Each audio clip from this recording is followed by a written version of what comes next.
What is this? This is ridiculous! Welcome to Solo Only, my Final Fantasy XIV character that can't interact with other players. My goal is simple: get as far as I can in Final Fantasy XIV by myself. No parties with other players or NPCs, no market board, no retainers, and as few NPC purchases as possible. And for as long as we were able to, we would have to use level sync or silence echo for any instance. Somehow, by the skin of our teeth, we managed to get past Zamail Darkhold. With Zamail done, we're closer than ever to unlocking the best crafts in A Realm Reborn. There was just one more thing standing in our way: Aurum Vale. Still filled with adrenaline from completing Zamail, we take the chance to jump into Aurum and test things out. Though we were briefly distracted by the Moogle tomestones we got, that's more defense than my entire armor set gives me. That's crazy. I'm not gonna do it, but that's crazy. Get some fireworks, why not? Gorgeous. It was time for our first Aurum Vale attempt. As you can tell by this completely unbiased poll of the community, Aurum Vale is the worst dungeon in A Realm Reborn. With hands down the most vicious and unforgiving starting room of any dungeon, it's easy to see why it's nicknamed the Sprout Killer. Acid pools that drain your health force you to take odd paths, heading straight into hordes of monsters. Mushrooms with proximity aggro that crush you with their auto attacks, frogs that drag you around the room, and patrols that catch you at your lowest moments. For the very beginning of the dungeon, this is about as hard as it gets. Since this was our first attempt, our goal was to see how far we could get on the first boss, Locksmith, so we used the Hiss strat to get started. Locksmith is a nightmare for a solo. With our reliance on potions and Storm's Path to heal, any damage over time effects are normally run enders. Thinking back on Cutter's Cry, the dot from second boss prevented us from ever clearing it, which meant that for this entire fight, we weren't just focused on out-healing the boss's damage. We would also have to periodically use the Morble Fruit in the arena to clear any dots. The worst part of that being that Locksmith can interrupt you with an auto attack, making it even harder to manage. Alongside those damage over times, there was an undodgeable tank buster, 100 lashings, that burnt through our potions and healing. So with all that, our attempts to fight Locksmith ended in failure. Before we ended our runs for the day, there was something we had to test out. Another strategy from Hist that would make this fight much easier to handle. But we'll go into more details on that later. Our first Aurum Vale run completed, it was time to start on a new side goal. Palace of the Dead gives titles to players for clearing certain floor sets solo. Floors 1 to 100 and floors 1 to 200. 1 to 200, the Necromancer, seemed a bit out of reach. Even though it's considered one of the best titles a player can get, there was one that I thought would fit us better. Clearing floors 1 to 100 as a solo gets you Lonely Explorer. The perfect title for solo only. To get this though, we would have to make it from the very beginning all the way to floor 100 without dying a single time, a feat I had never managed before. And since I knew we were going for this title at some point, I figured it was a good chance to start our first run. We've done this dance plenty of times before, so 1 to 10 is finished pretty quickly. Since we had to take this run seriously, we jumped out for a moment to get the biggest advantage magical classes get in Palace. One of the most dangerous traps in Palace is a Silence Pacify. Both debuffs will prevent you from attacking with anything other than abilities for 30 seconds, which is more than enough time to die to auto attacks. For physical classes, you're stuck for the whole 30 seconds, but for casters, you can use a potion called Echo Drops to remove the silence immediately. But we needed some water shards first. With our new Echo Drops in hand, the run continues. Floor 20 boss goes down without much effort, and the floor 30 shortly after. Our first Aurum Vale attempt and the start of our palace grind done, it was the end of day 1. Good night, Solo. Good night, giant subscribe button. Hey.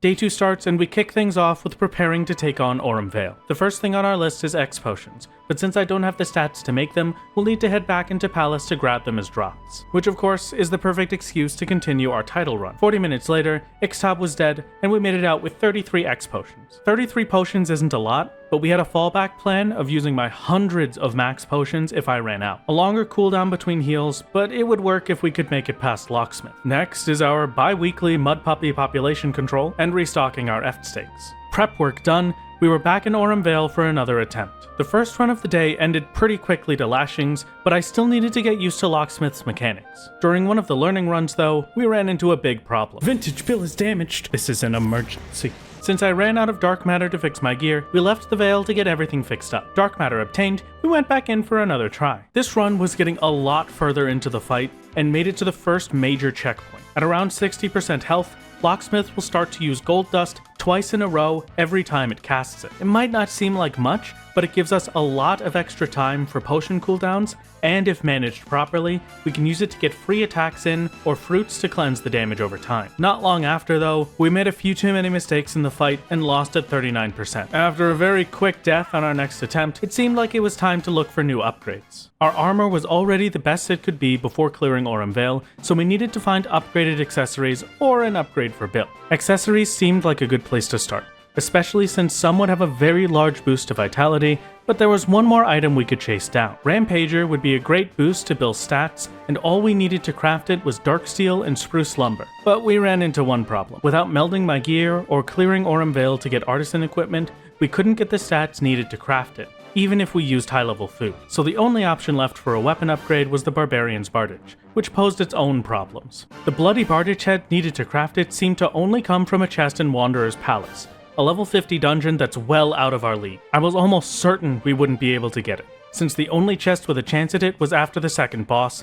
but we had to try. And after every mitigation I have, and being forced to pop Holmgang, we managed to take out one Tonberry. Further into the dungeon, when groups of 3 enemies started to appear, we couldn't manage to beat a single thing. And since we had to kill certain mobs to progress, the Hiss strat wouldn't get us anywhere. So Wanderer's Palace was a bust, and our weapon upgrade was out of reach. And with our dungeon attempts finished, I had other things to do today, and this was the end of day 2.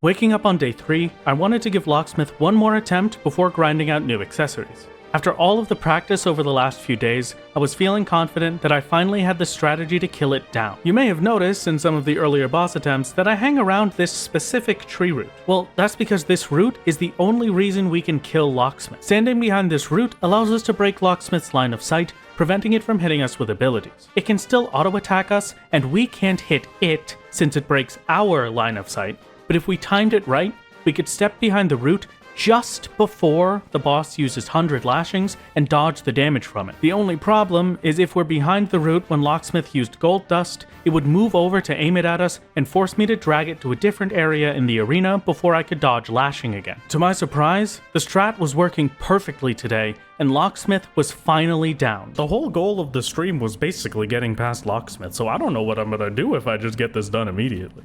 Our fancy footwork got us past a few enemies, and it was time for the next boss, Coin Counter. Hello, Coin Counter. I don't remember what you do, I will be completely honest with you, but I have a feeling that if I run in circles until you do an ability, I will remember what you do. Coin Counter is, well, he tries his best, but all he has is AoEs and a few dodgeable big hits, so this is an easy fight. Okay, so Coin Counter was just a podcast.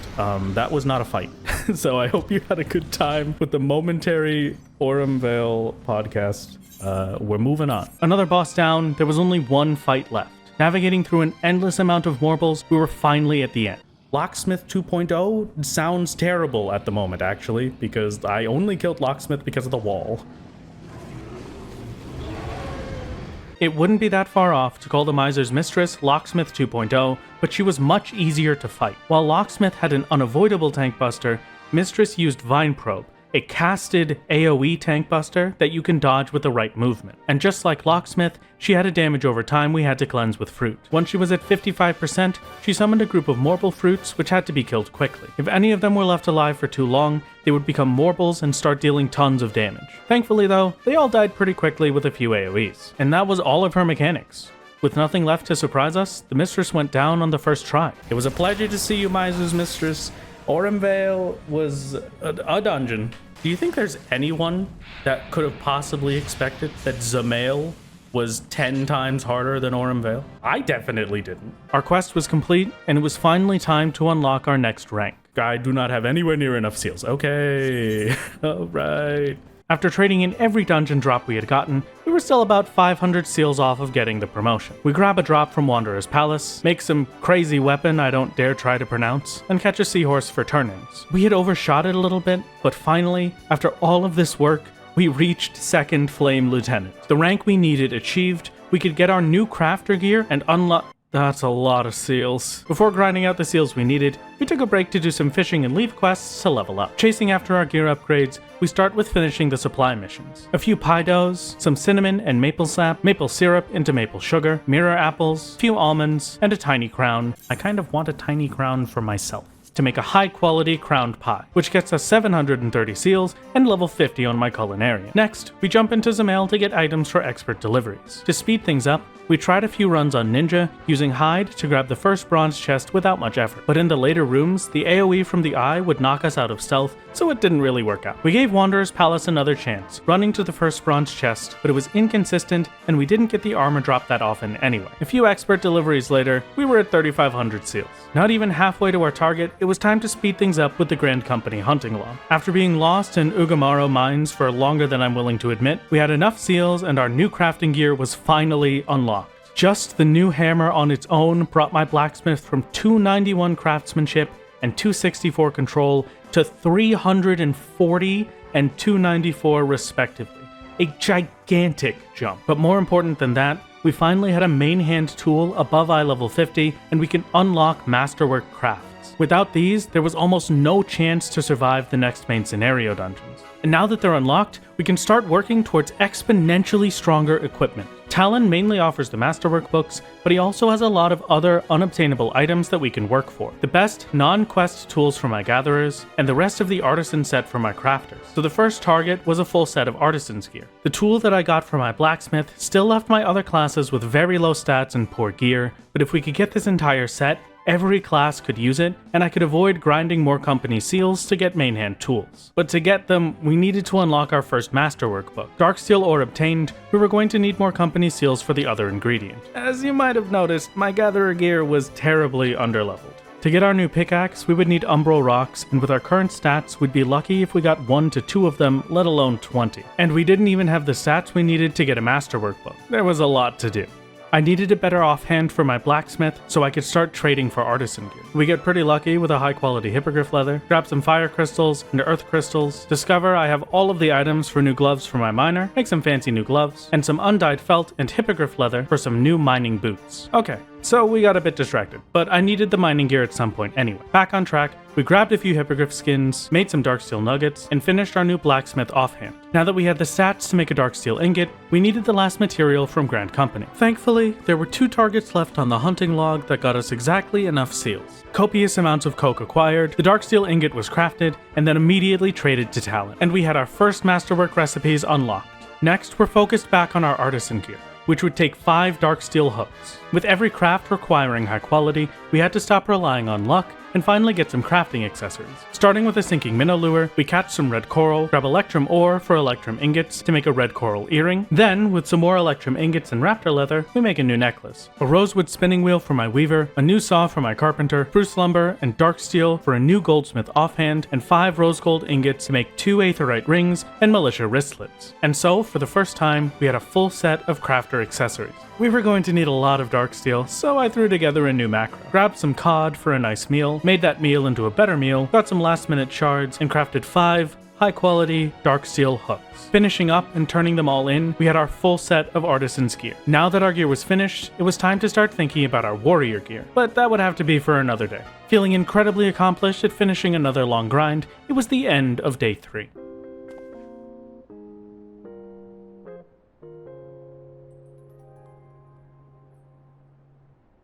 Day 4 starts, and for the first time in a long while, it was time to progress the MSQ and see what we were up against. Meeting back up with Alphino, we head towards the end of 2.0 and get our first real reminder of what we've been spending all of this time crafting and gathering to beat. It has been so long since we last did MSQ, I forgot to use it for leveling my gatherers. My Fisher was too low level to turn in any of the quests, and it was the last class we needed experience for, so we took a break to level it up. Tragedy struck as we wasted our daily map, but we hit level 44 pretty quickly. Then, of course, I forgot to swap to Fisher to turn the quest in, and the next quest was level 46, so it was back to fishing. 46 obtained. The fishing is over. Another jump in quest levels, Fisher was abandoned for now, and we moved on to a quest I had been looking forward to for a long time. Shield Bro, Roulettes used to be one of my favorite fights to get in roulettes. Entire parties spending the loading time talking as if it was the hardest fight in A Realm Reborn. It was always a highlight of my day to load into Cape Westwind, though I hadn't seen him since his new changes. And nothing could have possibly prepared me for it. I need to set some way markers down. Gotta make sure that we're all set for this, that we're ready to go. 1, 2 for meteors. Those are starting meteors. That should be full coverage. Look at that. He has a line AoE. If I had gone to the CD markers for that one, that would have been terrible, but we need mitigations? Mitigations on boss? Hello? He has an enrage mechanic? I don't believe it. Yeah, come on, shield bro. Let's go. So we go over to 2 marker for the first drops. Then we head towards 1 for safety. There we go. And we get the safe spot here. Head back over towards 2 for second drops. This is actually a fight. Hold on. This has real mechanics to it. This is incredible. I can't believe they made it a real fight.